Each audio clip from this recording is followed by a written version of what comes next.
Hello friends, welcome to my channel. आज मैं आपको गंडीकोटा लेके जाऊंगा, जिसे ग्रैंड कैनियन ऑफ इंडिया भी कहते हैं। रात को मैं जमलमडुगु में रुका था और ये जगह यहाँ से गंडीकोटा 15 किलोमीटर दूर है। जमलमडुगु एक छोटा सा टाउन है। अब मैं यहाँ रुका था क्योंकि शाम को लेट हो गया था, मगर आप जब कभी भी आएँ तो गंडीकोटा में ही रुकें। वहाँ पर एक रिसोर्ट है और कई सारे स्मॉल गेस्ट हाउसेज हैं, क्योंकि वहाँ का एनवायरनमेंट ही अलग है। और आपको जो साइट विजिट करना है उसके नज़दीक रहोगे तो वॉकिंग डिस्टेंस में यू कैन गो। तो मैं जाते हुए वहाँ पर एक अच्छा रास्ता, सुनसान, कोई ट्रैफिक नहीं, मैं वहाँ पर गया और ये जगह मेरे बकेट लिस्ट में था बहुत सारे दिनों से और मैं इसको देखना चाहता था। रास्ते में ही मेरे को हनुमान जी का मंदिर मिला। मैं वहाँ कुछ देर रुका, उनका आशीर्वाद लेके आगे निकल गया। ये देखिए आप, मैं इस जगह पर बड़ी मुश्किल से पहुँचा क्योंकि चढ़ने के लिए पत्थर इधर उधर हैं।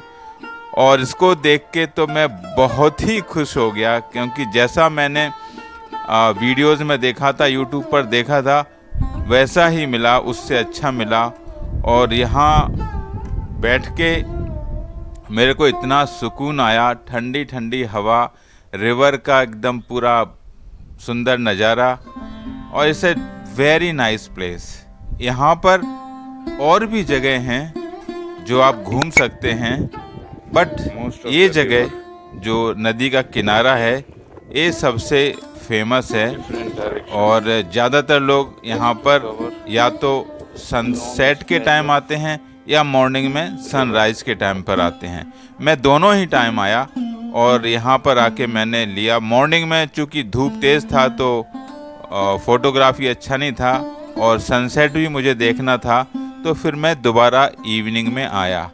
ये थोड़ा ड्रामा नाटक फ़ोटोग्राफी करने के बाद मैं और दूसरी जगह पर भी गया।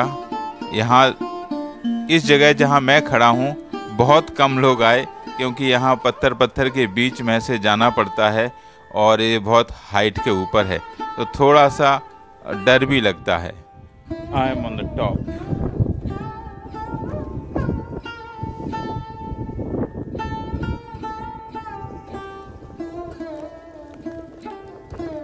Very scary to stand here. फिर यहाँ से मैं रंगनायकुला स्वामी मंदिर के अंदर गया और ये बहुत ही पुराना मंदिर है। वैसे यहाँ पर कोई पूजा वगैरह नहीं होती है अभी, तो ये सिर्फ इमारत है जो भी खंडर के रूप में, बट यहाँ किसी ज़माने में बहुत फेमस टेम्पल है यहाँ गंडीकोटा का। और मुझे अंदर जाकर ऐसा लगा जैसे कि मैं कोई मिनी हम्पी में आ गया हूँ, क्योंकि वहाँ के भी आर्किटेक्चर और ये सारी चीज़ें एक जैसी ही मेरे को दिख रही हैं, सारी पत्थर से बनी हुई हैं, तो अच्छा लगा। Luckily there was no crowd.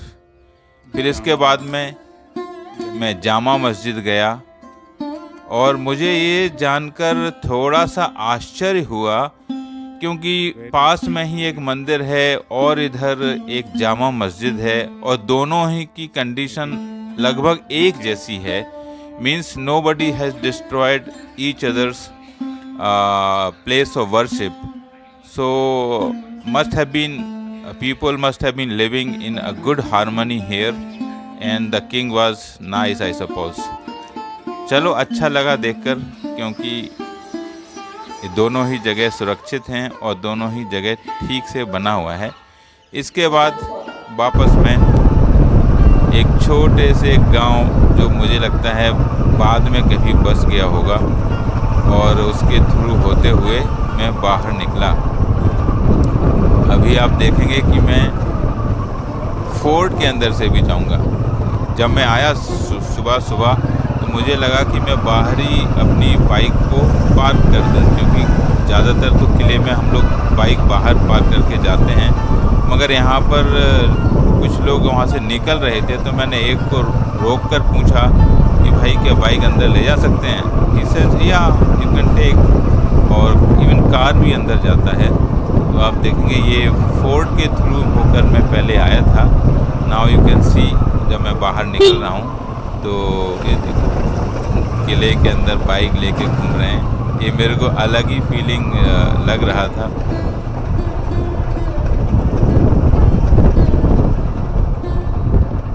सो ये किले का एंट्रेंस है एक्चुअली।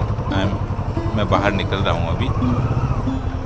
कुछ रेनोवेशन का काम भी चालू है और यहाँ से ये मेन गेट है। मैं बाहर निकला।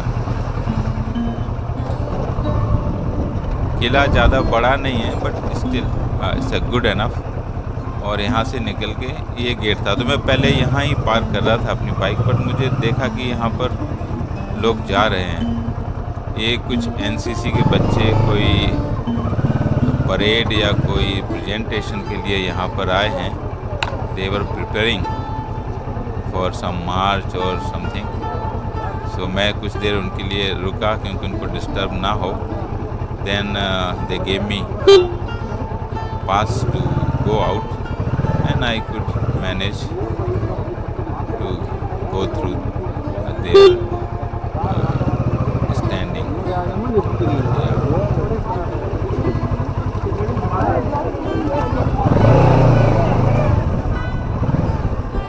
So that's all from Gandikota. I hope you enjoyed the video. और आपको जब मौका लगे आप इस आंध्रा में इस तरफ आएँ तो ज़रूर आएँ। ये प्लेस बहुत अच्छा है। It's very peaceful, very satisfying जब आप यहाँ पर रुकते हैं और बैठते हैं। Thanks for watching. Thanks for watching. Please subscribe to my channel.